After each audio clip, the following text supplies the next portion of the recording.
હું છું નવા બસ સ્ટેન્ડમાં. તો બપોરે શું થયું હતું કે હું આવતો તો મારા કામ માટે જવા માટે, તો તારે મને એક જણે બોલાયો. તો મતલબ ગરીબ જેવું જ લાગતું હતો, પણ ભાઈ એને ઇંગ્લિશમાં વાત કરી. તો અમે લોકો, હું બી હિન્દીમાં અને ઇંગ્લિશમાં વાત કરતો હતો.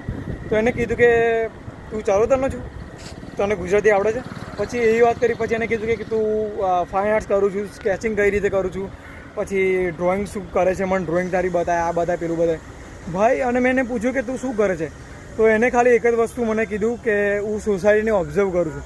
અરે ભાઈ, એને મારો પહેરવેશ જોઈને કે મારી વાત પરથી એને કહી દીધું કે તું કહીનો છું અને તું શું કામ કરે છે. અને એને કીધું કે તારે પેઇન્ટિંગો આવી કરવાની છે અને સ્કેચ કરતો રહેજે.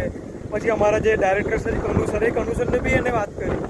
અને ભાઈ ખરેખર જોરદાર, એનું માઇન્ડ છે તો બહુ હતું.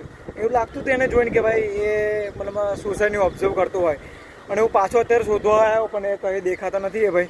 તો ભાઈ ખરેખર આ લાઈફમાં ઘણા બધા આ સોસાયટીમાં ઘણા બધા ક્રિએટિવ માઇન્ડવાળા માણસો બેઠા છે. ખાલી શોધવાની જરૂર છે. ચલો બાય બાય.